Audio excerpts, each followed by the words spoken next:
आज বানাচ্ছি আমি বাসন্তী পোলাও। তো প্রথমেই চালটাকে ধুয়ে নিয়ে আমি শুকিয়ে নিয়েছি হলুদ নুন দিয়ে আর ঘি দিয়ে। আর এইবার আমি এটাকে ভালো করে ভেজে নিচ্ছি কড়াইতে, একদম সিম আঁচ করে। তো তাহলে দেখতে থাকো, ভাজতে ভাজতে আমি তোমাদের যেটুকুনি পারলাম দেখালাম।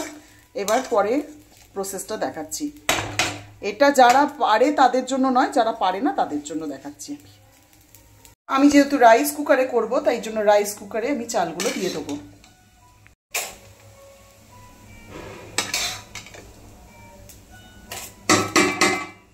তো দেখতেই পাচ্ছ আমি এবার এইটাকে একটু করে ছড়িয়ে নিচ্ছি।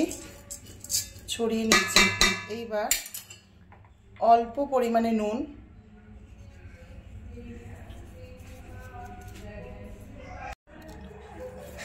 অল্প চিনি,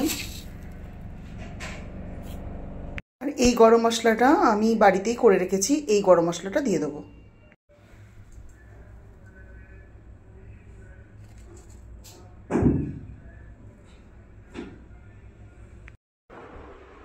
দেখতেই পাচ্ছ কাজু বাদামগুলো ছড়িয়ে ছড়িয়ে দিলাম। যদিও ভেঙে দেওয়া উচিত ছিল, আমি গোটা গোটাই দিলাম, যেহেতু আমার গোটা গোটাই ভালো লাগে। এরপরে কিশমিশও দিয়ে দেবো ওর মধ্যে।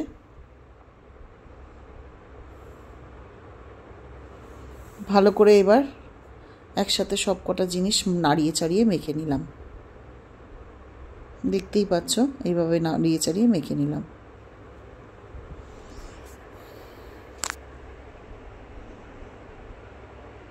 এইবার দিয়ে দেবো হচ্ছে আমি গরম জল করে রেখেছিলাম, সেই গরম জলটা ওপর থেকে এবার দিয়ে দিচ্ছি।